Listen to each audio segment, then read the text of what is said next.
Give me your flagship store. Those 5 words from my father finally broke the fragile bond between us that had survived over 40 years. I stood frozen in his study, gripping the DNA test results in my purse, knowing that within the hour, I would destroy his entire world at his own birthday party. My name is Evelyn. I'm 50 years old, and today, I'm about to expose a 26-year lie that has poisoned my life since I was 10.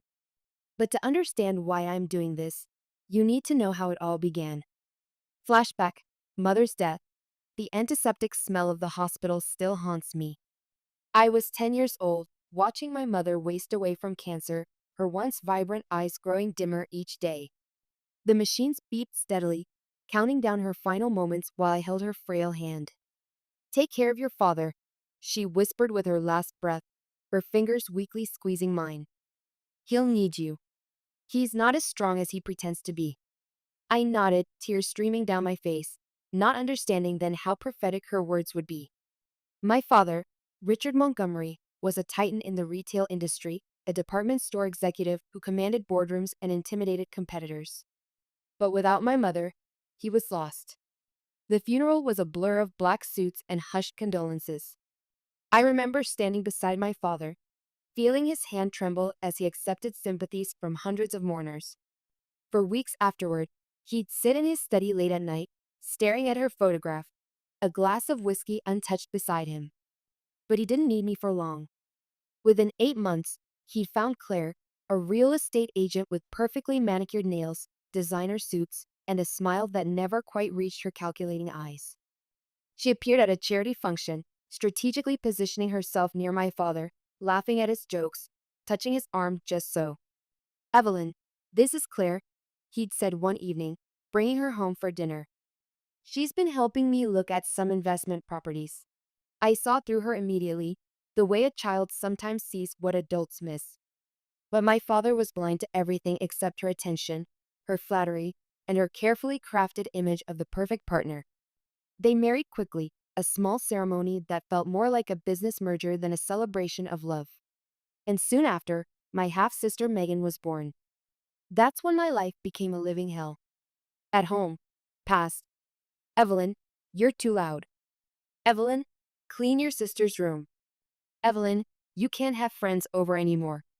Evelyn, why must you always upset your sister? Claire's voice became the soundtrack of my teenage years, a constant stream of criticism and commands that echoed through our once happy home. The house that had been filled with my mother's laughter and warmth turned cold and sterile, redecorated in Claire's minimalist style, all white furniture and sharp edges. My father, Richard, once a powerful department store executive who used to carry me on his shoulders through his flagship store, pointing out displays and teaching me about business, now looked through me as if I were invisible. He'd grown up poor, always desperate for status and acceptance, and Claire knew exactly how to play to his insecurities. I remember the night I heard them talking in the kitchen, thinking I was asleep. She reminds you too much of her, doesn't she? Claire's voice was soft but calculating. Let me handle her. Focus on our family. Megan needs a stable environment, and Evelyn, well, she's old enough to understand. But she's my daughter, my father had protested weakly. And Megan is our daughter. Our future. Evelyn will be fine. She's strong, like her mother. The irony of Claire using my mother's strength as an excuse to neglect me wasn't lost on me, even then. Life with Claire and Megan grew into a miniature version of her mother, entitled, manipulative, and cruel. By the time she was 5, she'd learned that anything she wanted, she got. And what she wanted most was to see me suffer. Evelyn took my doll. She'd wail, holding up a toy I'd never touched. Evelyn won't play with me. She'd cry, after spending hours refusing to let me join her games.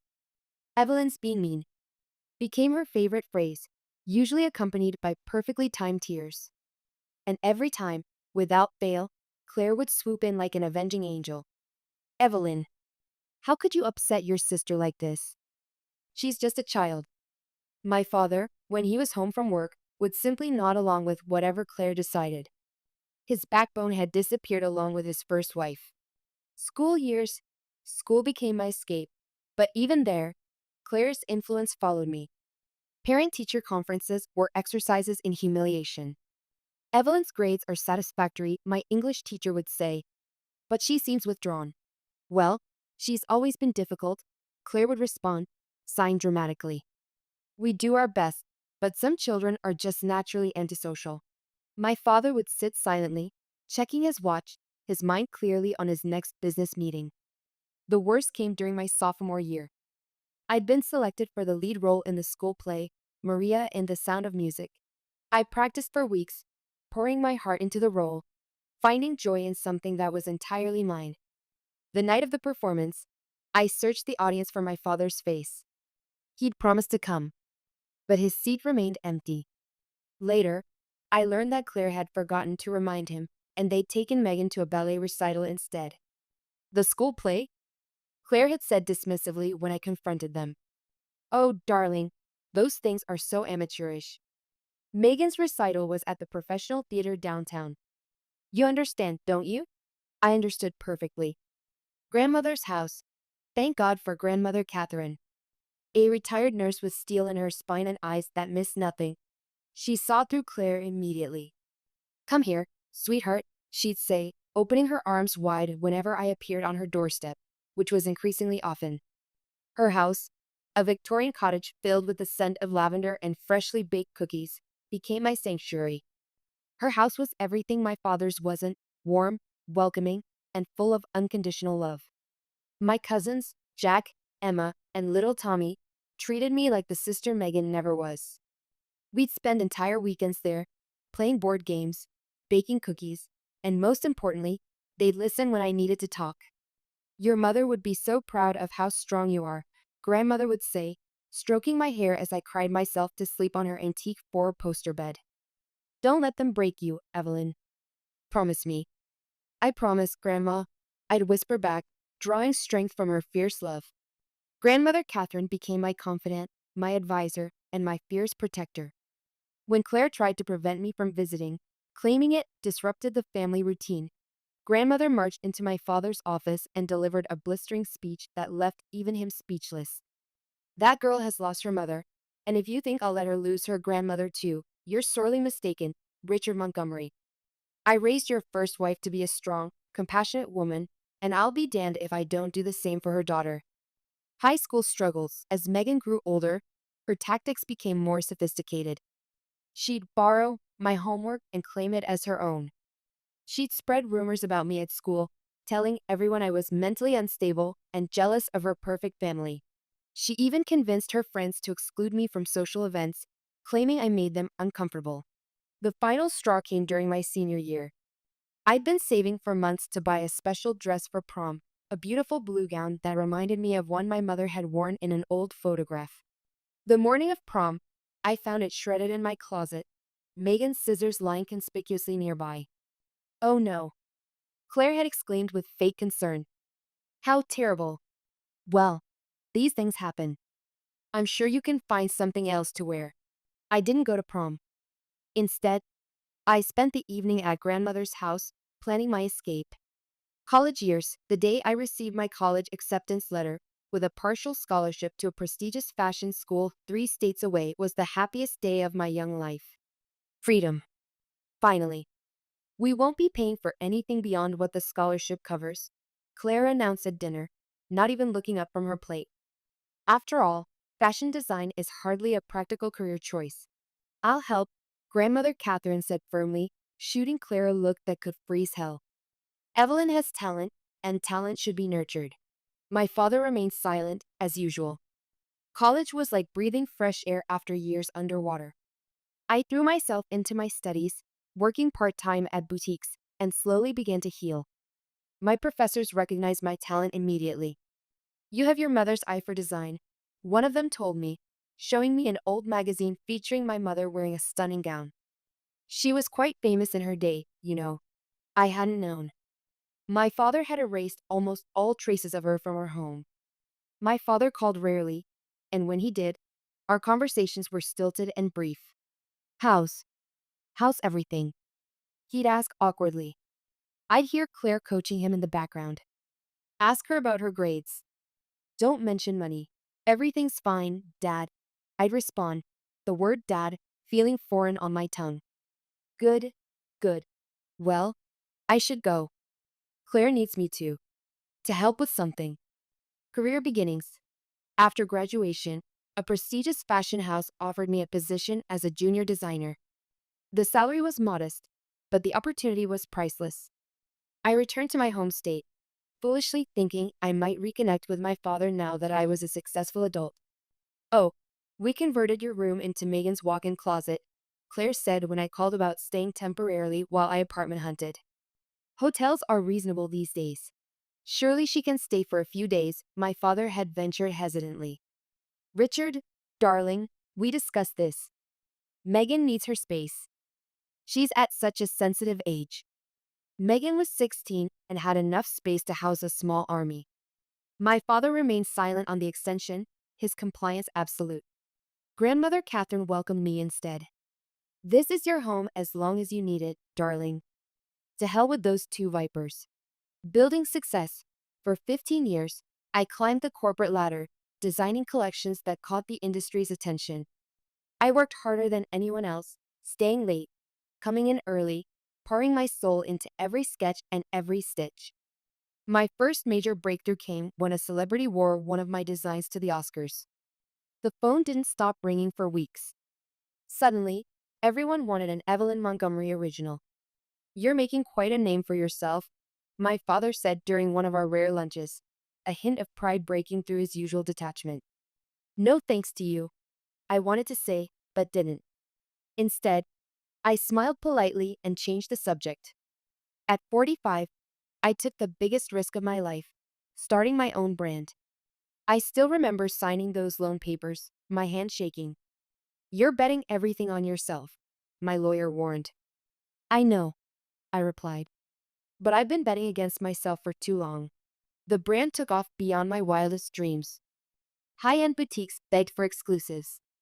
Fashion magazines featured my designs. Critics called my work revolutionary and a breath of fresh air in a stagnant industry. And now, at 50, I was about to open my flagship store on Madison Avenue, a dream I'd harbored since childhood, when my mother would take me window shopping and whisper, "Someday, darling, your designs will be in these windows." The success story.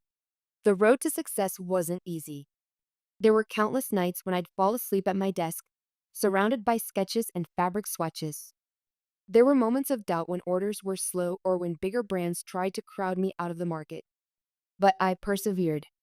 My mother's strength, grandmother Catherine's wisdom, and my own determination carried me through. Each collection was better than the last. Each show garnered more attention. Soon, celebrities were fighting to wear my designs on red carpets, and fashion editors were calling me the future of American fashion. The flagship store was my crowning achievement, 5 stories of pristine retail space in the heart of Manhattan's fashion district. I'd personally overseen every detail, from the Italian marble floors to the custom crystal chandeliers. The opening was scheduled for next week, with the fashion world's elite already RSVP'd. The inheritance. A year ago, grandmother Catherine passed away peacefully in her sleep at 92. She'd lived a full life, sharp and spirited until the end. The funeral was beautiful, filled with flowers, music, and stories that celebrated her remarkable spirit. She left her house to my cousins. They'd helped maintain it for years, and it was only fair. To me, she left $150,000 and a letter written in her elegant cursive. My dearest Evelyn, you remind me so much of your mother, her strength, her grace, her determination. But you've surpassed even her in resilience. Use this to finally spread your wings. Don't let anyone clip them again. Remember, the best revenge is living well. All my love, grandmother. Combined with my savings and business success, I could finally open my dream store without massive debt. The grand opening was scheduled for next week, and the fashion press was already calling it the most anticipated retail launch of the decade. The call. Then my phone rang. Father's name on the screen still made my stomach clench, even after all these years. Evelyn, his voice was formal, distant. We need to discuss a family matter. Come to lunch on Saturday. Something in his tone set off alarm bells. I hadn't been invited to a family matter in decades. The last time had been when they decided to sell my mother's jewelry without consulting me. What's this about? I asked cautiously. We'll discuss it when you arrive. 1 o'clock sharp. Preparation. I spent the next few days in a state of heightened anxiety. What could they possibly want? I'd learned long ago to expect the worst from Claire and Megan, but this formal summons was unusual even for them. Be careful, my assistant warned. The fact that they're calling now, right before your opening, seems suspicious. She was right. The timing was too perfect to be coincidental. At Father's house present, the house looked exactly the same, imposing, cold, and unwelcoming. I rang the doorbell, noting that they'd removed the welcome mat my mother had chosen years ago. Claire answered, her smile as fake as her enhanced features. Evelyn, darling. So good of you to come. I followed her to my father's study, where he sat behind his massive desk like a king on his throne. Megan lounged on the leather sofa, not bothering to look up from her phone. Sit, my father commanded, gesturing to the single chair facing them, clearly positioned to make me feel like I was on trial. What's this about? I asked, remaining standing. Evelyn, as I'm sure you're aware, this is a great and important time for our family, he began pompously. For young Megan here, the future is wide open with possibilities. I remained silent, waiting for the other shoe to drop. Give me your flagship store. The words hung in the air of my father's mahogany-paneled study. I blinked, certain I'd misheard. I'm sorry. What? I managed, my voice barely above a whisper. Megan needs it, father said, as if explaining something obvious to a particularly slow child. She's completed her MBA, and she deserves a chance to prove herself in business. I stared at him, then at Megan, who hadn't bothered to look up from her phone. She'd never worked a day in her life, had failed to secure a job despite her expensive education, and now they wanted my store? My life's work? The location is perfect, Claire added smoothly, her manicured nails tapping against the armrest. The lease? The renovations you've done, it would take us years to replicate that. And really, as her older sister, you should want to help her succeed. Confrontation intensifies. Help her succeed? The words echoed in my mind. The same girl who had made my childhood a living hell? Who had accidentally spilled red wine on my portfolio before a crucial presentation? Who had spread rumors about me at every family gathering? Who had torn up my prom dress out of spite? No. The word came out stronger than I expected, filling the room with its finality. No? Father's eyebrows rose, his face flushing with the beginnings of anger. I don't think you understand, Evelyn. This is not a request. Then what is it? I stood, my legs surprisingly steady despite the trembling in my hands. A demand? A threat? If necessary. His face darkened, taking on the expression that had once terrified his business rivals. I'm still your father. I still have influence in this industry. I can make things difficult for you. The threat hung in the air between us.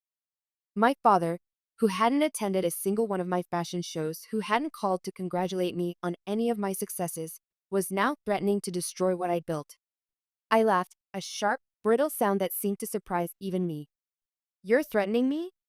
After everything? After years of neglect, of choosing them over me, of pretending I didn't exist? Don't be dramatic, Claire interjected, her voice dripping with condescension. We're simply asking you to be reasonable. Family helps family. Family? I repeated, the word tasting bitter on my tongue. What would you know about family? You destroyed mine the moment you walked through that door. The ultimatum, let me be clear, father said, standing to his full height, using his size to intimidate me as he'd done to so many others. Either you sign over the flagship store to Megan, or you're cut off completely. No inheritance. No family connections. Nothing.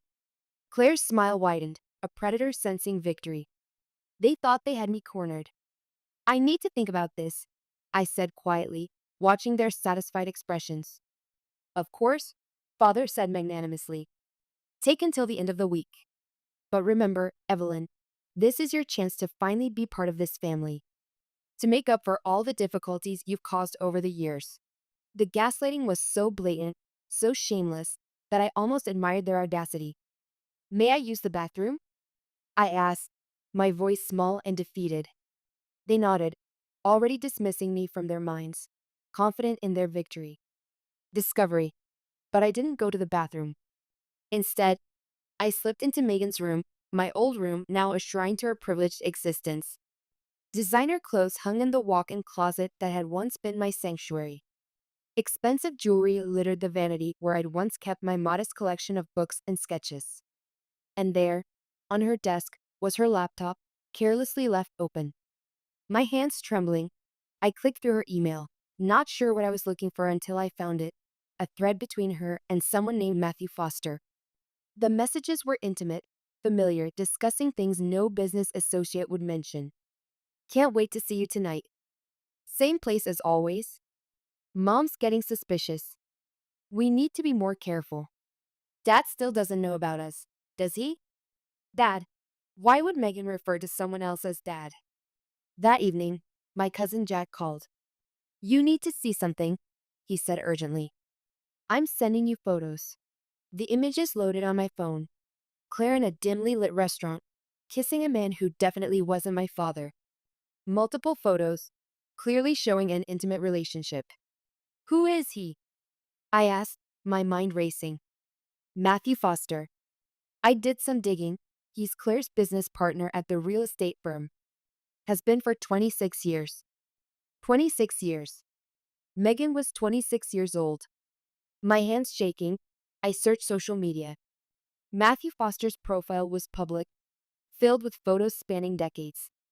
And there, in a photo from 26 years ago, was a young man with distinctive features, the same nose, the same eyes, the same smile that Megan wore. The resemblance was undeniable. The decision. The next morning, I visited a discreet DNA testing facility. I need a paternity test, I told them, handing over carefully collected hair samples from Megan's brush and my father's comb. Rush order, please. That'll be $2,000 for expedited processing, the technician said. Done, I replied without hesitation. 2 weeks later, the results confirmed what I'd suspected. Megan was not my father's biological daughter. The probability of paternity, 0%. The final confrontation. When Claire called again, her voice was sharp with impatience. We need your decision, Evelyn. The paperwork is ready. Sign over the store or lose everything. I'll be at Father's birthday party, I said calmly. We can discuss it then. The party? She sounded surprised. You weren't invited. I am now. Tell Father I have a special gift for him. The Father's 75th birthday party was a grand affair. The country club ballroom glittered with crystal chandeliers, the cream of society mingling with champagne flutes in hand. Industry colleagues, society friends, and extended family filled the room. I arrived fashionably late, wearing a stunning red dress from my own collection, the color my mother had loved most. Heads turned as I entered, whispers following in my wake. Evelyn. Father boomed from across the room, playing the role of loving patriarch. I'm so glad you could make it. Have you made your decision about the store?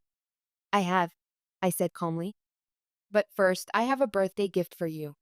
The room quieted as I approached the head table where Father sat with Claire and Megan, the perfect family portrait they'd cultivated for decades.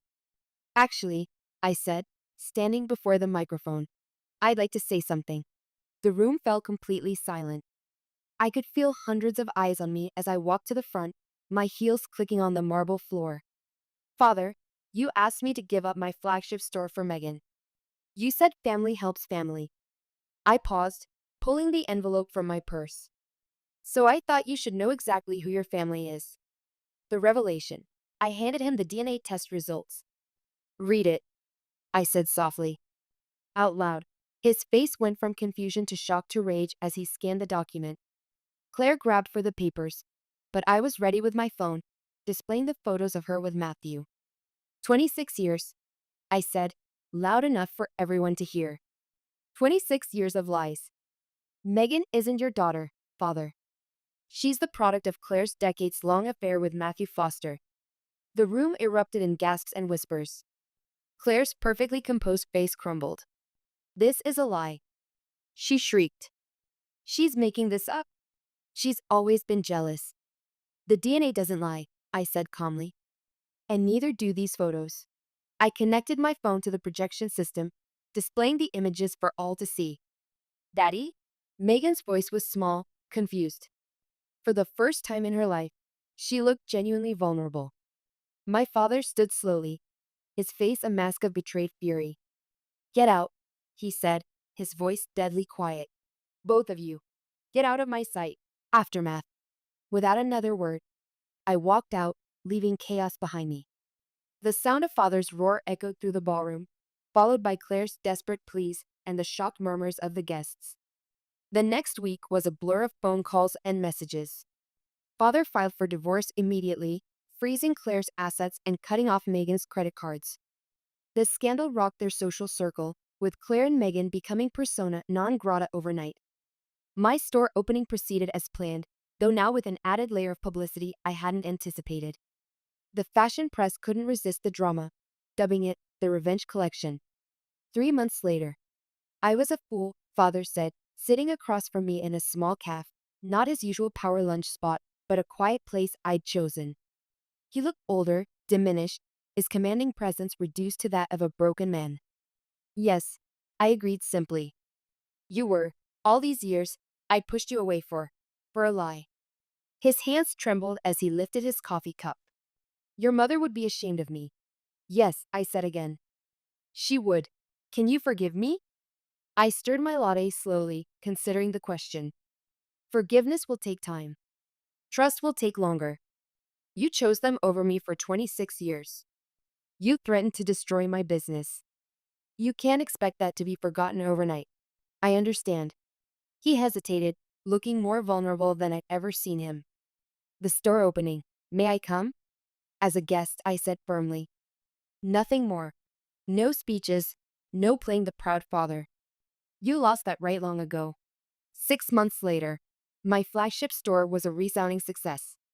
The fashion press called it a triumph of perseverance and vision. Sales exceeded all projections, and we were already planning expansion to other cities. Father attended the opening, standing quietly in the back, no longer the commanding figure he once was. He came to every show after that, always sitting in the back row, never asking for special treatment. Claire and Megan? I heard they opened a small real estate office with Matthew, struggling to maintain their lifestyle on a fraction of their former resources. The last I heard, Megan was actually working for the first time in her life, though not very successfully. 1 year later, I've been seeing a therapist, Father told me during one of our monthly lunches, trying to understand why I was so blind, why I failed you so completely. And? I asked, genuinely curious. I was afraid, he admitted. After your mother died, I was terrified of being alone, of facing my grief. Claire offered an easy escape, a ready-made family, a new life where I didn't have to feel the pain. And I was too much of a coward to see what it was costing you. It was the most honest he'd ever been with me. I appreciate your honesty, I said carefully. But understanding doesn't erase the past. I know, but I hope. I hope someday we might build something new. Not what we should have had, but something real nonetheless. Epilogue. 5 years have passed since that explosive birthday party. My fashion empire has grown beyond my wildest dreams, with stores in New York, Paris, Milan, and Tokyo. I've won numerous awards, been featured on countless magazine covers, and dressed some of the most influential women in the world. Father and I have slowly built a relationship, not the one we should have had, but something honest and real. He's become genuinely interested in my work, attending fashion shows not for appearance, but out of actual pride. He's even started telling people the truth about those lost years, taking responsibility for his failures. Last month, he gave me a box of my mother's things he'd kept hidden all these years, her sketches, her journals, photographs I'd never seen. I was wrong to keep these from you, he said. They belong with you. Inside, I found a letter she'd written to me before she died, to be given to me on my wedding day. Since I never married, I never received it. In it, she wrote, My darling Evelyn, if you're reading this, it means I'm not there to see you in your wedding dress. But know that I'm with you always. You have a strength in you that will carry you through anything life throws your way. Never let anyone dim your light. Love, Mom. Claire and Megan faded into obscurity, their social standing destroyed by the scandal. I heard Megan finally grew up, got a real job, and learned what it means to work for a living. Sometimes growth comes from losing everything you thought defined you. As for me, I learned that the best revenge isn't carefully planned. It's simply living well and letting the truth come to light. My mother was right. The truth does set you free, even if it takes 40 years to find it. Standing in my Manhattan flagship store, surrounded by my designs and the life I'd built despite everything, I finally feel at peace. The little girl who'd lost her mother, the teenager who'd been pushed aside, the woman who'd fought for every achievement, we all survived.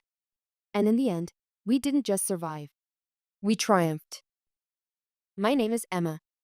I'm 38 years old. How dare you? Diane's voice pierced through my son's elementary school gymnasium like a siren. Parents and children turned, staring. After everything I've done for you. Her perfectly manicured finger jabbed at my chest, each poke emphasizing her words.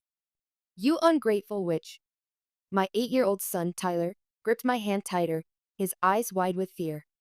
His school play costume, a little prince outfit we'd worked on together for weeks, spending countless nights with the sewing machine, crumpled under his trembling hand.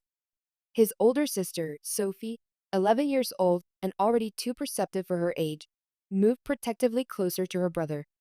In that moment, watching my children's faces, something in me snapped. You stole from me, Mother, I whispered, my voice deadly calm despite the tears threatening to spill. You stole my grandmother's legacy and made me pay rent on my own apartment for 10 years. The gymnasium fell silent. Even the teachers who'd been setting up props for the play had stopped, their attention drawn to our drama unfolding on the sidelines. Lies. Diane shrieked, her face contorting with rage. Everything I've done has been for this family. You're the one destroying it. I reached into my purse and pulled out the manila envelope, the one that had changed everything. Really? Then explain this. Flashback. 10 years earlier, the beginning. I know you're struggling with the divorce, Emma, Mother had said, patting my hand across her pristine kitchen table. The afternoon sun streamed through her spotless windows, casting a warm glow that felt ironically cold. But I have a solution. Remember Grandma Margaret's apartment? I inherited it after she passed, but you can rent it. I'll give you a family discount. I was 28 then, newly separated from Jason with 2 small children, Tyler just a baby and Sophie barely walking. The divorce proceedings were draining my savings faster than water through a sieve, and Jason's sporadic child support payments weren't nearly enough to cover daycare, diapers, and the mountain of bills that seemed to grow daily. Are you sure? I'd asked, guilt creeping into my voice. I mean, it's your property now. Oh, honey, she'd smiled, that practiced smile I now recognize as calculated manipulation. What's family for? Besides, it needs someone to take care of it. Grandma would have wanted you to have a stable home for the children.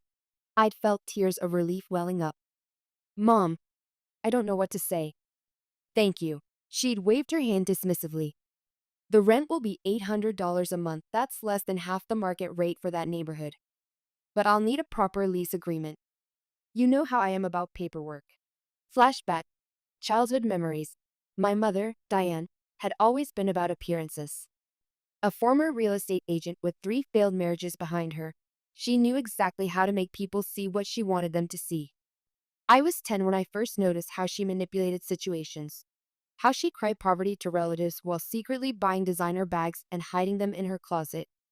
Your grandmother doesn't understand our struggles, she'd tell me whenever Grandma Margaret questioned her spending habits. Meanwhile, Margaret, my sweet, observant grandmother, would slip me money for school supplies that Mother had forgotten to buy, or new shoes when mine had holes because Mother had spent the money on herself. I remember one particular incident when I was 12. Mother had told Grandma we couldn't afford my school field trip, but that same week, I found a receipt for a $300 spa day in her purse. When I confronted her, she'd snapped. Mind your own business, Emma. Adults have needs too. Present day, 2 weeks before the school play. The discovery that changed everything happened on an ordinary Tuesday afternoon. I was searching for Tyler's baby photos for his school project, a family tree assignment that required pictures from each generation. The attic was dusty, filled with boxes of memories I rarely had time to sort through. Between work, the kids' activities, and managing our daily chaos, organizing old photos had always been at the bottom of my priority list. As I pulled out an old photo album labeled Emma's First Years, a manila envelope fell from between its pages. It was sealed, with my grandmother's distinctive handwriting on the front. For Emma. Important documents. My hands trembled as I opened it. Inside was a document that would shatter my world. Grandmother Margaret's last will and testament. As I read the words, my knees gave out, and I sank to the dusty attic floor. To my beloved granddaughter Emma, I leave the apartment at 247 Oak Street with the hope that it will provide her with the security and independence she deserves. My apartment. The one I'd been paying rent on for a decade. Flashback. After grandmother's death. The memory of that day came flooding back with painful clarity. It was a rainy afternoon, 3 days after grandmother Margaret's funeral. The family had gathered in Mother's living room, the same room where she later offered me the apartment deal. The will reading was straightforward. Mother had announced to the assembled relatives, holding a stack of papers. Mother left everything to me. She trusted me to take care of the family. I remembered Rachel, my older sister, nodding eagerly from her position beside Mother on the sofa. She'd always been Mother's shadow, never questioning, always following, always hoping to stay in her good graces. Didn't Grandma leave anything for us? I'd asked timidly, still raw from losing the one person who truly understood me. Mother's eyes had narrowed dangerously. Emma, don't be greedy. I'll make sure you're taken care of. Your grandmother knew I would distribute things fairly. I'd felt Uncle Tom shift uncomfortably in his chair, but he'd said nothing. No one ever challenged Diane. Present day. The investigation begins. With shaking hands, I'd called a lawyer that very afternoon. Miss Roberts, recommended by a colleague at work, listened to my story with growing indignation. This is fraud, plain and simple, she'd said, reviewing the will I'd found.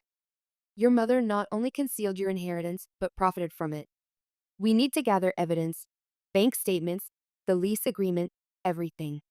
Over the next 2 weeks, I methodically collected documentation. 10 years of rent payments, totaling $96,000. 10 years of utilities, maintenance costs, and the emotional toll of struggling to make ends meet while living in my own property. Miss Roberts calculated additional damages for the fraud and emotional distress. Meanwhile, I continued my daily routine, but everything felt different. Every time I walked through my apartment, I noticed details I'd overlooked before. The crown molding grandmother had loved, the built-in bookshelf she had installed specially, the window seat where she used to sit and read to me as a child. Flashback. Life in the apartment. The early years in the apartment had been a constant struggle. I worked 2 jobs, administrative assistant during the day and waitressing on weekends, while trying to be present for my children. Rachel would occasionally visit, always dressed in expensive clothes, always with a new car or jewelry. You're so lucky Mom gave you such a deal on this place, she'd say, oblivious to my exhaustion. I don't know why you're always complaining about money. I'd bite my tongue, remembering the times I'd had to choose between groceries and Tyler's asthma medication, or skip meals so the kids could eat. All while paying rent on an apartment I actually owned. The irony wasn't lost on me that Mother had insisted on everything being proper and documented, except, apparently, when it came to executing her own mother's will. Present day. The school play. The day of Tyler's school play arrived with spring sunshine and nervous excitement. Tyler had been practicing his lines for weeks, and I'd promised him the whole family would be there to support him. I'd even invited Mother and Rachel, hoping to maintain some semblance of normalcy until the legal proceedings were finalized. I arrived early, the manila envelope with copies of the will and legal documents tucked in my purse. My plan was simple: watch Tyler's play, celebrate his performance, and then have a private conversation with Mother afterward. But plans rarely survive contact with reality. Mother arrived with Rachel in tow, both dressed as if attending a society gala rather than an elementary school production. Diamond earrings caught the gymnasium lights, and designer handbags swung from their arms. They air kissed other parents, making a show of being the perfect family. When Tyler ran over in his prince costume, beaming with excitement, Mother barely glanced at him. Emma, we need to talk about your rent, she announced loudly, ensuring nearby parents could hear. You're 2 days late. Again. This is becoming a pattern. The humiliation was intentional. She'd always used public settings to manipulate me, knowing I'd be less likely to make a scene. But not this time. Actually, Mother, we need to talk about the 10 years of rent you've stolen from me. Her face went pale, then red. What are you talking about? I pulled out the envelope. Grandmother's will. The one you hid from me. The one that left me the apartment you've been charging me rent for. The confrontation escalated. This is neither the time nor the place, Mother began, but I cut her off. You're right.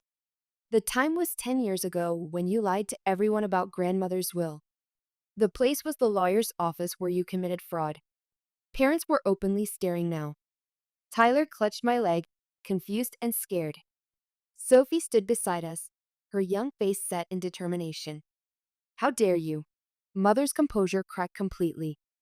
After everything I've done for you. I took care of you, gave you a place to live, you charged me rent on my own property. My voice rose to match hers. You watched me struggle, work 2 jobs, skip meals, all while living in the apartment grandmother left to me.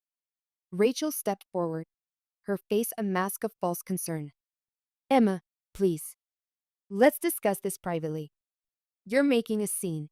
Oh, now you care about scenes? I laughed bitterly.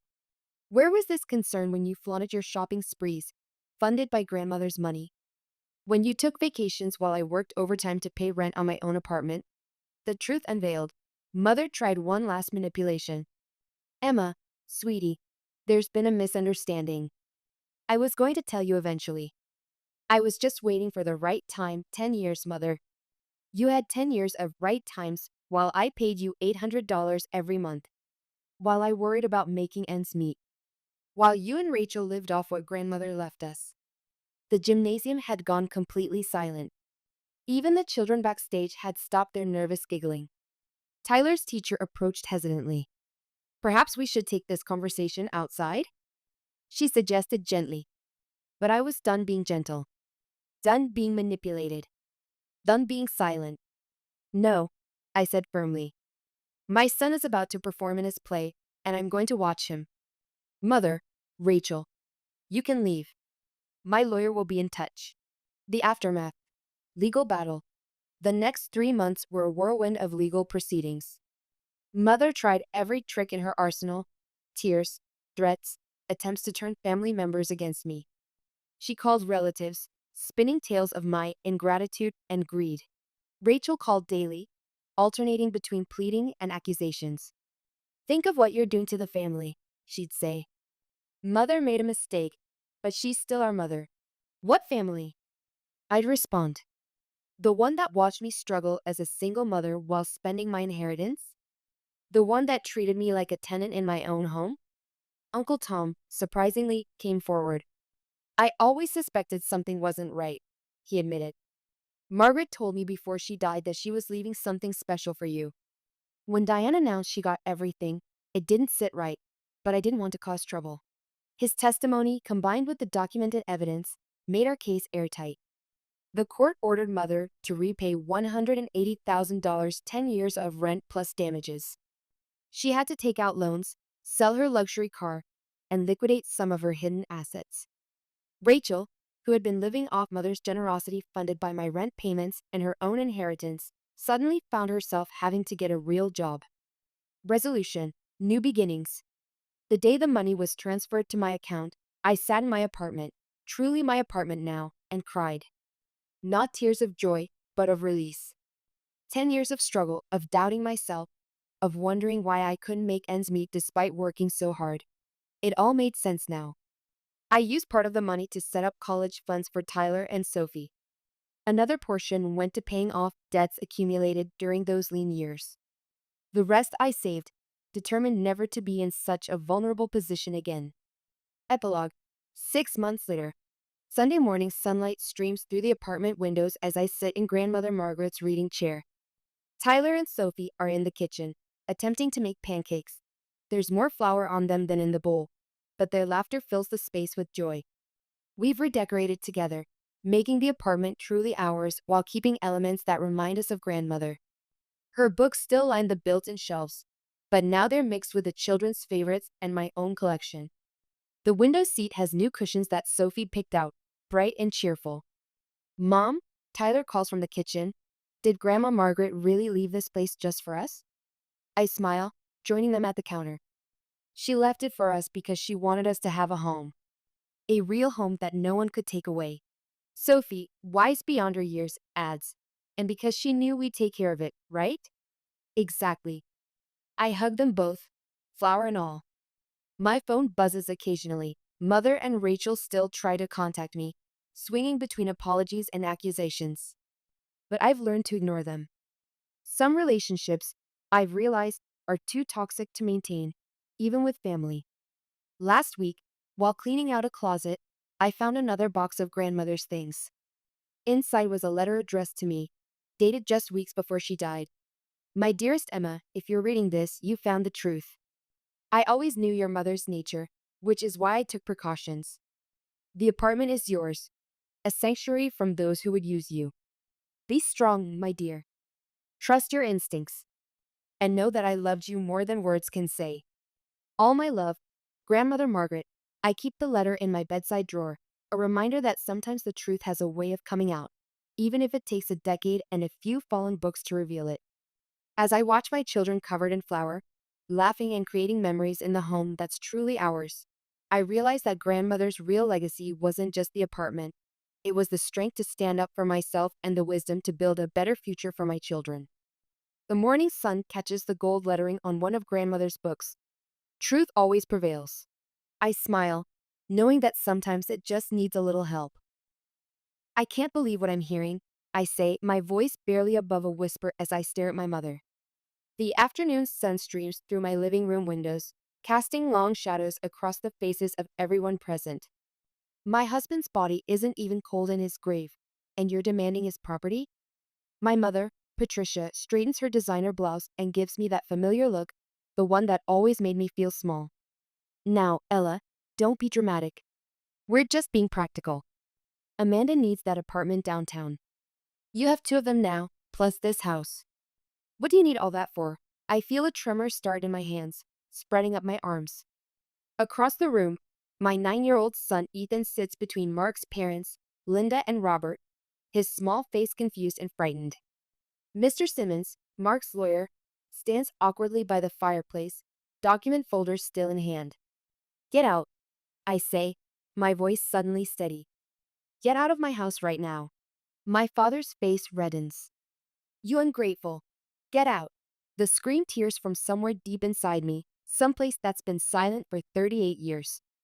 You missed his funeral for a party. A party. And now you want his money? As they storm out, slamming the door behind them, I collapse onto the sofa, shaking uncontrollably.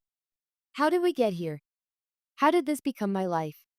Flashback, the diagnosis. 2 years earlier, I sat in a sterile doctor's office, clutching Mark's hand as if it were a lifeline. The oncologist's words seemed to come from far away. Stage 3 stomach cancer. Aggressive treatment plan. Statistics show. Mark, my brilliant, vibrant investment banker husband, just nodded calmly, asking intelligent questions about treatment options and survival rates. But I couldn't focus. All I could think was, he's only 38. We have a 7-year-old son. This isn't supposed to happen to us. We'll fight this, Mark said later that night after we'd put Ethan to bed. We sat on our back porch, the summer air heavy with the scent of the roses he'd planted for me on our first anniversary. I've never backed down from a challenge, Ella. I'm not starting now. I nodded, trying to match his composure, but inside I was screaming. Mark had always been the strong one, the one who knew what to do. When we'd met at a charity fundraiser 11 years ago, he charmed me with his confidence and quick wit. I still remembered how he looked in that perfectly tailored suit, champagne glass in hand, telling me about his plans to revolutionize ethical investment practices. What about Ethan? I whispered, voicing my greatest fear. Mark's eyes softened. We'll protect him as much as we can. But we won't lie to him, Ella. That's not the foundation we've built our family on. Family. The word hung between us. Mark came from loving parents who supported his every endeavor. My own childhood had been different. Flashback: two families. Ella, we'll pick Ethan up from school today, Linda would say, her voice warm and reassuring on days when Mark was scheduled for chemo. Don't worry about dinner either. I've made extra lasagna. Linda and Robert lived just 20 minutes away and stepped in without hesitation when things got tough. They'd been elementary school teachers before retirement, and their home had always been filled with books and lively discussions, a stark contrast to the superficial cocktail parties and country club memberships that defined my parents' world. You lucked out with the in-laws lottery, my friend Sarah told me once. She wasn't wrong. My own parents, Patricia and David, lived exactly 2.3 miles from us. I checked on Google Maps during a particularly low moment, but they might as well have been on another planet. Mom, can you pick up Ethan from school today? Mark has a bad reaction to the chemo, and Linda has a doctor's appointment. The memory of one particular conversation still burns. Oh, Ella, my mother had sighed dramatically into the phone. I'm so sorry, but we promised to help Amanda with her apartment hunting today. You know how she gets when she's stressed. It was always Amanda.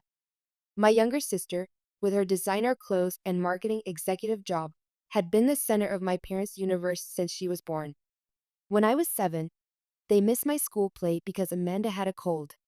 When I graduated high school, they left right after the ceremony to attend Amanda's dance recital, even though she was just in the ensemble. Mark once asked me why I kept trying with them. They're my parents, I'd said simply, unable to articulate that beneath my resignation was a small, persistent hope that someday I might finally be enough. Flashback: the last days. As the months of treatment dragged on, it became clear that we were just buying time, not finding a cure. Mark's once robust frame had withered, his cheekbones sharp beneath his skin. But his eyes, those intelligent, kind eyes, never lost their light. I've made all the arrangements, Ella, he told me one evening.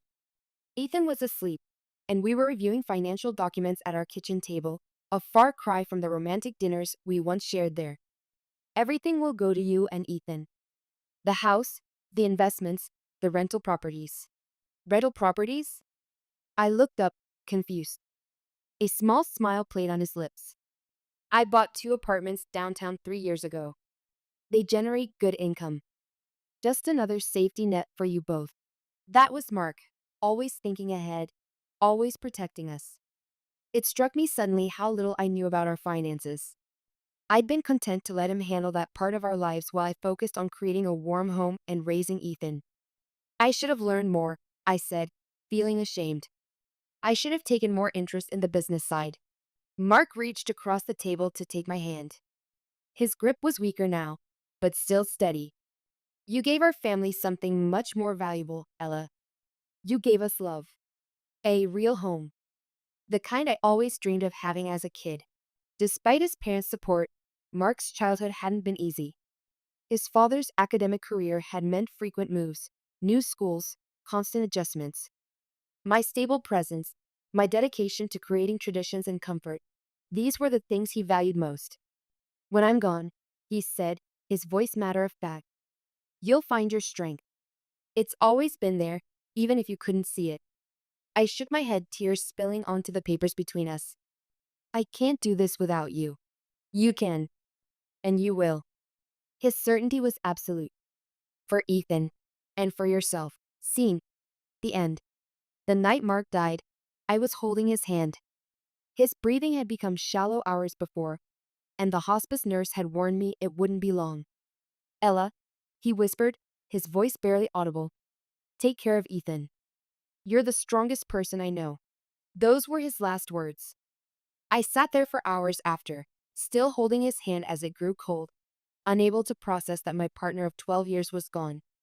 Linda and Robert arrived within an hour of my call, their faces etched with the same grief that was consuming me. We're here, sweetheart, Linda said, wrapping her arms around me. We'll always be here. That night, I sent a text to my mother. Mark passed away tonight. Her response came an hour later. It's terrible. No call. No offer to come over. No question about how Ethan and I were doing. Just those two cold words. But I was too numb to care. There was a funeral to plan, a son to console, and a life to somehow piece back together. Scene: the funeral preparations. The days after Mark's death passed in a blur. Linda and Robert were there every step of the way, handling calls to the funeral home when I couldn't form words and sitting with Ethan when he had questions I couldn't answer. The day before the funeral, I was drowning in details. The funeral home needed final decisions on the program, distant relatives were calling for directions, and I still needed to pick up Ethan's suit. I hadn't slept more than 2 hours at a stretch since Mark died. I need to ask my parents to watch Ethan, I told Linda as we sat at my kitchen table surrounded by sympathy cards. You and Robert are already doing so much. I drove Ethan to my parents' house, rehearsing what I would say. When we arrived, my mother opened the door wearing a light jacket, purse already in hand.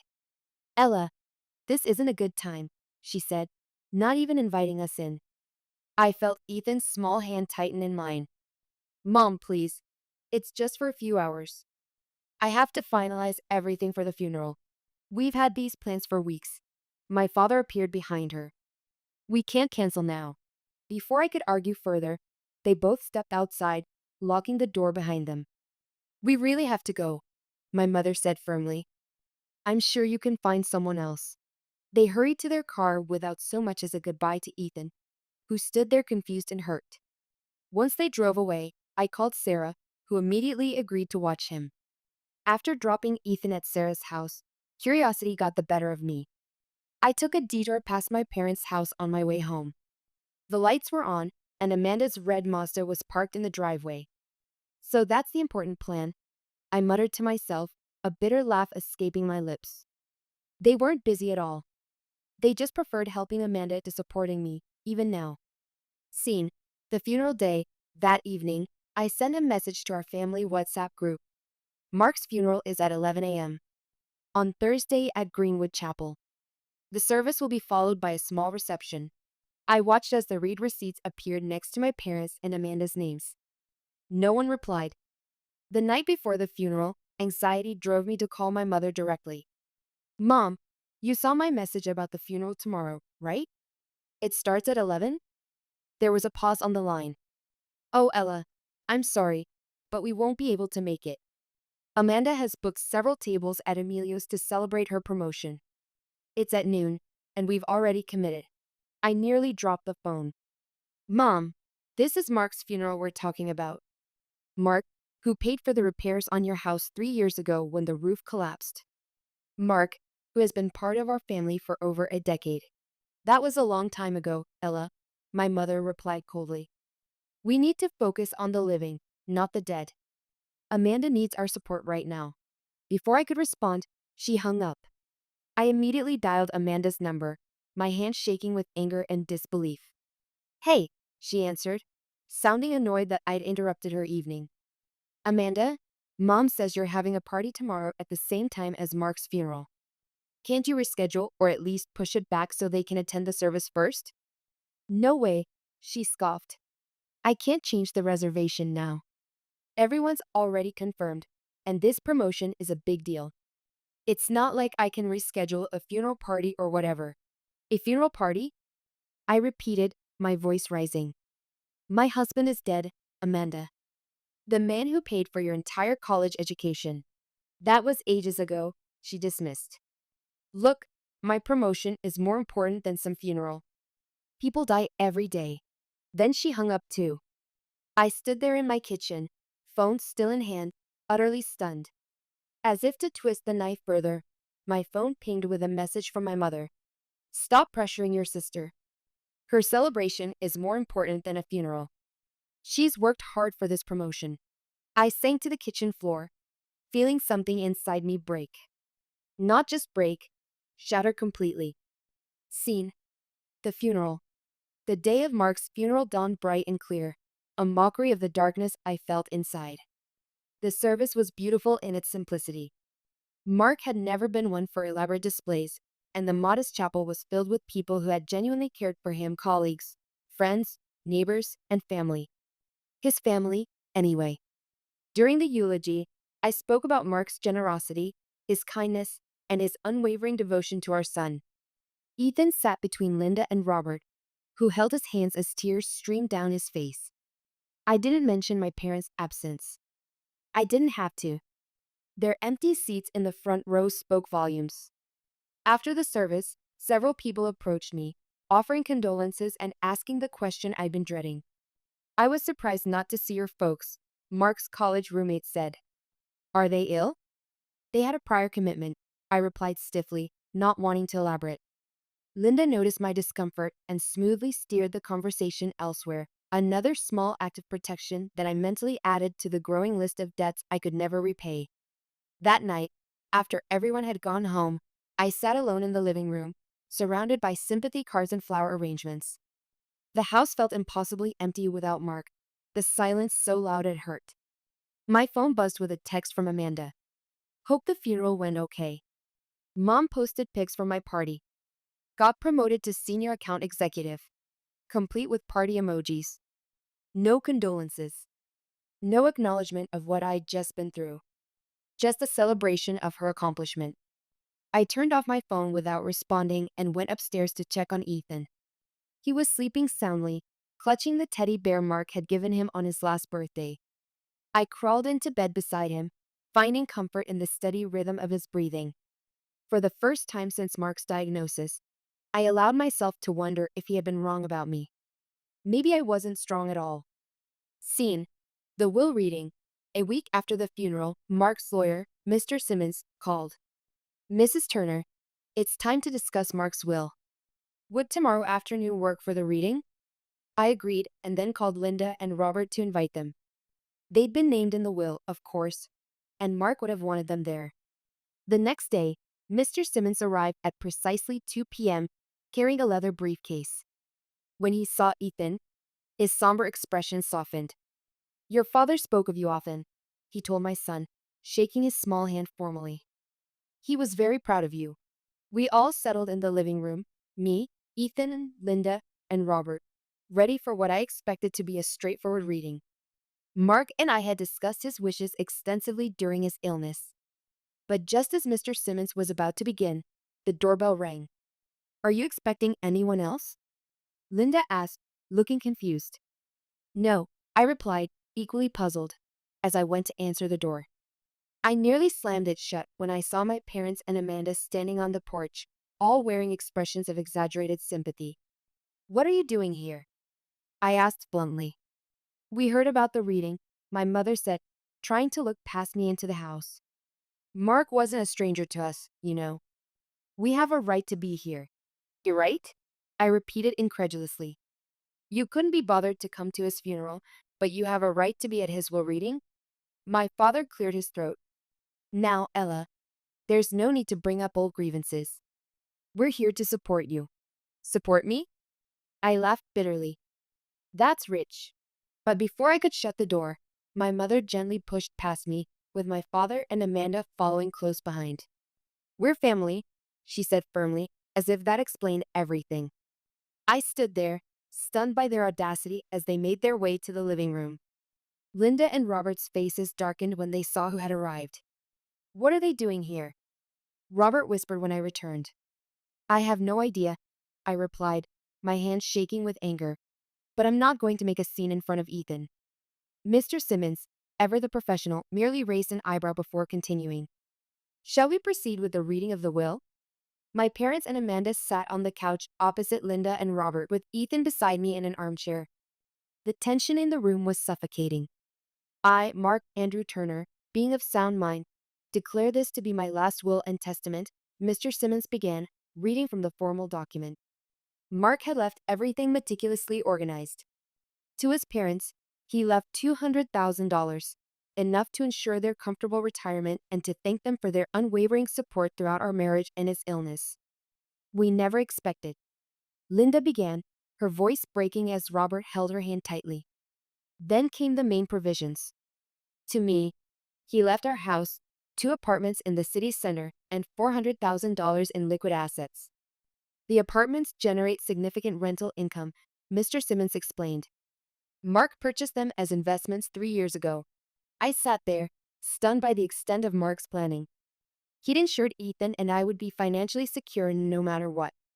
As Mr. Simmons continued reading, I noticed my mother's expression change from faint sympathy to undisguised interest. Amanda sat up straighter, suddenly paying attention. When the lawyer finished, my mother clapped her hands together. Well, this is wonderful news, isn't it, Ella? You're quite well off now. The room fell silent. Linda and Robert stared at her in shock. I mean, my mother continued, oblivious to the tension. With 2 apartments and all that money, you can certainly help out family now. Amanda has been struggling with rent on her place. Haven't you, dear? Amanda nodded eagerly. It's so expensive these days, and you have 2 apartments just sitting there. I couldn't believe what I was hearing. My husband wasn't even cold in his grave, and they were already eyeing his assets. You should give one of those apartments to Amanda. My father chimed in as if it were the most reasonable suggestion in the world. What do you need 2 for anyway? Scene, the confrontation. And that brings us back to where I began, standing in my living room, trembling with the rage I'd suppressed for decades. Get out. I repeat, my voice stronger now. All of you. Now.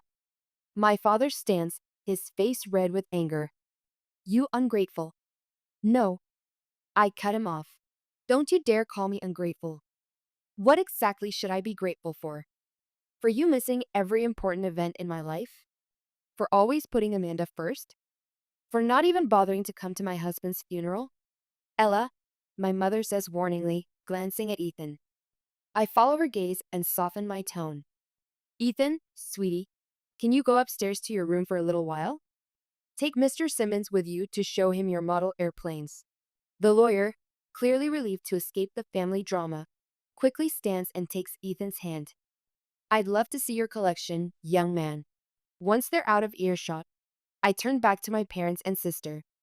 How dare you come into my house days after my husband's funeral that you couldn't be bothered to attend and demand his property? Mark worked his entire life to provide for me and Ethan. He battled cancer for 2 years, and in all that time, what help did you offer? None.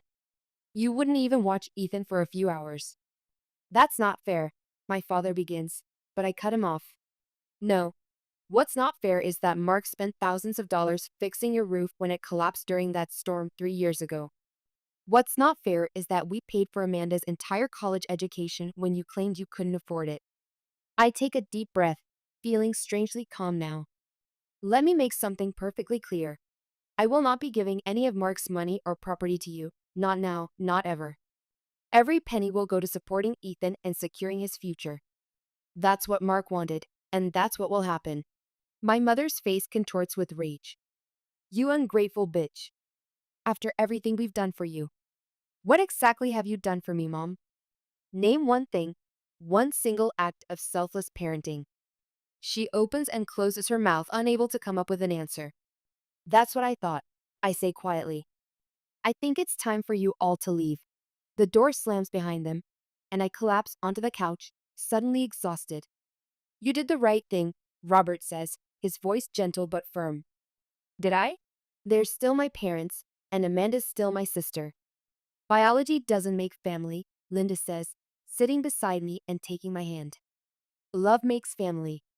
Showing up makes family. Being there in the hard times makes family. I nod, knowing she's right but still feeling the ache of rejection that has followed me my entire life. Scene, the social media war, later that night, after Linda and Robert had gone home and Ethan was asleep. I sat down at my computer and saw that my mother had tagged me in a social media post. Heartbroken that my eldest daughter has become so greedy and selfish after her husband's death, refusing to help her struggling sister even though she now has 2 apartments in the city center and plenty of money. Material wealth has changed her. I stared at the screen, watching as sympathetic comments poured in from relatives and family friends who only knew whatever twisted version of the story my mother had fed them. Don't let Ella get away with this. Family should help family. Poor Amanda, always struggling while Ella has everything handed to her. I felt a surge of anger unlike anything I'd experienced before. This was a new low, even for my mother, trying to publicly shame me into giving them Mark's money. For a moment, I considered taking the high road. ignoring it as I'd ignored so much over the years. But something inside me had changed. Mark had always seen strength in me that I couldn't see in myself. Maybe it was time I started seeing it too. I took a deep breath and started typing. If my mother wanted to air our family's dirty laundry in public, then I would give the public the full, unedited version. I've been silent about this for too long, but since my mother has chosen to make our private family matters public, I feel I must respond. 3 days ago, we buried my husband, Mark, after his 2-year battle with stomach cancer. My parents and sister did not attend his funeral. Why? Because my sister had scheduled a party to celebrate her promotion on the same day, and they felt that was more important. For those who don't know, Mark helped my parents financially many times over the years, including paying for major repairs to their home and funding my sister's entire college education. Despite this, when I needed help during his illness, even just watching our son for a few hours, they were always too busy. Yesterday, they showed up uninvited to the reading of Mark's will. Upon learning that he had left me and our son financially secure, they immediately demanded that I give one of our rental properties to my sister because, and I quote, she needs it more than some child. That some child is their 9-year-old grandson who just lost his father. I share this not to hurt them, but because I'm tired of being painted as the villain in a story where I've only ever tried to be a good daughter, sister, wife, and mother. Mark's money will be used for our son's education and future, as he intended. I hope this clears things up. I attached the screenshots I'd saved, including the message where my mother had said Amanda's party was more important than Mark's funeral and several texts where they had declined to help during his illness. My finger hovered over the post button for several seconds before I finally pressed it. Within minutes, the comments on my mother's original post changed tone drastically. Karen, is this true? You skipped your son-in-law's funeral for a party? I can't believe you'd expect Ella to give away property meant for her son. Those text messages are shocking. How could you say a party is more important than a funeral? Calls and messages came in throughout the evening, relatives and friends expressing shock at my parents' behavior and offering support. My mother tried to claim in the comments that I was lying, but the screenshots spoke for themselves. Eventually, she deleted her original post entirely, but the damage to her reputation was done. I closed my laptop, feeling a strange mix of vindication and sadness. This wasn't how I wanted things to be, but maybe it was how they needed to be. Scene: the aftermath. The next morning, I woke up to dozens of missed calls from my parents and Amanda. I blocked their numbers without listening to their voicemails. Whatever they had to say, I wasn't interested in hearing it. Over the following weeks, they tried everything to contact me. Emails begging for forgiveness but still asking for money, messages through mutual friends, even showing up at our house unannounced. Each time, I stood firm in my decision to cut them out of our lives. They're never going to change, are they? I asked Linda one afternoon as we watched Ethan play in the backyard. People rarely do, she replied honestly. Not fundamentally, anyway. It's strange. I always thought I needed their approval, their love. I spent my whole life trying to earn it, but now you recognize your own worth, she finished for me. And you see that Ethan deserves better than to repeat that cycle. Her words struck a chord. All those years, I'd been chasing something that had never existed, my parents' unconditional love. It wasn't that I wasn't enough. It was that they weren't capable of giving what I needed. The realization was both liberating and heartbreaking. Scene: 6 months later, 6 months after Mark's death, life had settled into a new normal. Linda and Robert continued to be fixtures in our lives, joining us for Sunday dinners and helping with Ethan's school activities. I had started managing the rental properties Mark had left us, finding unexpected satisfaction in the work. The apartments in the city center turned out to be excellent investments, providing a steady income that supplemented what I'd put aside for Ethan's education. I also invested some of the money in shares of companies Mark had always believed in, watching with satisfaction as the dividends rolled in. As for my parents and Amanda, I occasionally heard updates through the family grapevine. They were struggling financially. Apparently, Amanda had lost her job, and my parents were complaining about retirement costs. Each time, the messenger would awkwardly hint that perhaps I could help them out. My answer was always the same. I'm sorry to hear they're having trouble, but my responsibility is to my son. Some called me cold or unforgiving. Maybe I was, but when I looked at Ethan growing stronger and happier each day, surrounded by people who truly loved him, I knew I'd made the right choice. I'd also started volunteering at the local library, using my organizational skills to help with their fundraising events. It wasn't a career yet, but it was a start. Something that was just for me, separate from my roles as mother and widow. Mark would be proud of you, Linda told me one evening as we cleaned up after dinner. Do you think so? I asked, surprised by how much her approval meant to me. I know so, she said firmly. You've become exactly who he always said you were, the strongest person he knew. Scene. The conversation with Ethan. One evening as I tucked Ethan into bed, he asked a question that caught me off guard. Mom, do you ever miss Grandma Patricia and Grandpa Michael? I paused, considering how to answer honestly without burdening him with adult problems. I miss the relationship I wish we'd had, I said finally, but not the one we actually had. He nodded, seeming to understand more than a child his age should have to. I'm glad we have Grandma Linda and Grandpa Robert. Me too, buddy, me too. As I watched him drift off to sleep, I thought about family, the one we're born into and the one we choose. I'd spent so much of my life longing for something that was never there, measuring myself against impossible standards and always coming up short. Mark had given me many gifts in our time together, but perhaps the greatest was showing me that I deserved better. That Ethan deserved better. And that sometimes, the most loving choice isn't to keep trying, but to walk away. Epilogue. 1 year later. Mark's been gone for a year now. Some days the grief still catches me off guard when I find one of his old sweaters in the back of the closet, or when Ethan makes a gesture that's so much like his father it takes my breath away. But we're surviving. More than surviving, we're building something new. I've taken a part-time position at the local library, working with their rare books collection. It's not the high-powered career my parents always pushed for, but it fills me with a quiet joy that I've come to value more than status or money. Linda and Robert have become even more integral to our lives. Sunday dinners at their house are a fixture, and Robert has started teaching Ethan chess, something Mark had always planned to do when Ethan was older. As for my parents and Amanda, I heard through a mutual friend that they've been telling people I've abandoned the family. Maybe in their version of the story, that's true. But in mine, the real one, I finally found the courage to stop chasing ghosts and start building the life Mark always believed I deserved. Last week, I was organizing Mark's old books when I found a note he'd tucked into an anthology of poetry. To Ella. It read in his familiar handwriting, who will someday see herself as clearly as I see her. I think I'm starting to, Mark. I really think I am. Some people will never understand why I cut my birth family out of my life. They've never experienced the constant disappointment, the lifelong pattern of favoritism, the painful realization that some people are simply incapable of putting others first. But I understand, and more importantly, I've broken the cycle. Ethan will grow up knowing his worth, surrounded by people who show their love through actions, not just words.